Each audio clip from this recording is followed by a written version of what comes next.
নমস্কার, দুপুরের শুভেচ্ছা। চলে এলাম প্রতিদিনের মতো আজকেও দুপুরে লাঞ্চের থালি নিয়ে। তো চলো দেখো, প্রথমেই ভাতটা বেড়ে দিলাম, হাতে করে একটু গুছিয়ে দিই ভাতটাকে। তো আজকে কি রান্না করেছি দেখো। প্রথমেই দিয়ে দিলাম বাঁধাকপি ভর্তা। বাঁধাকপিটাকে একটুখানি ছোট ছোট করে কেটে নিয়ে হালকা একটু গরম জলে ভাপিয়ে নিয়েছি। তারপর ওটাকে পেস্ট করেছি, রসুন কাঁচা লঙ্কা দিয়ে পেস্ট করে একটু ধনেপাতাও দিয়েছিলাম, আর একটু নুন মিষ্টি দিয়ে কড়াই নেড়ে নিয়েছি। আর করেছি হচ্ছে কপি ডাঁটা আলুর সর্ষে পোস্ত। এটাও খেতে ভীষণ ভালো লাগে, অসাধারণ হয়, আর শীতকালে তো এগুলো ভালোই লাগে।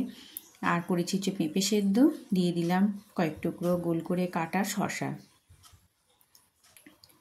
আর করেছি দেখো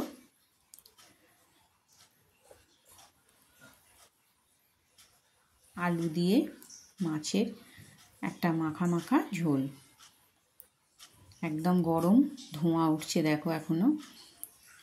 আর শীতকাল তো এখন নামিয়ে আনতে আনতেই ঠান্ডা। এই যে বাড়বো, বেড়ে খেতে বসতে বসতেই দেখবো ঠান্ডা হয়ে গেছে।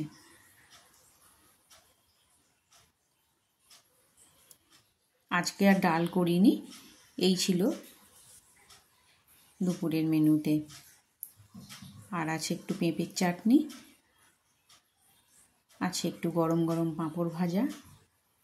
চাটনিটা হলে ছেলে একটু পাঁপড় চায়, ওই জন্য একটু পাঁপড় ভেজে নিয়ে এলাম, আর দিলাম 1 গ্লাস জল।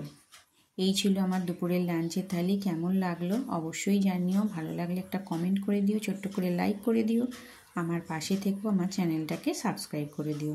আবারও আসবো পরে আরও একটা কোনো লাঞ্চের থালির ভিডিও নিয়ে।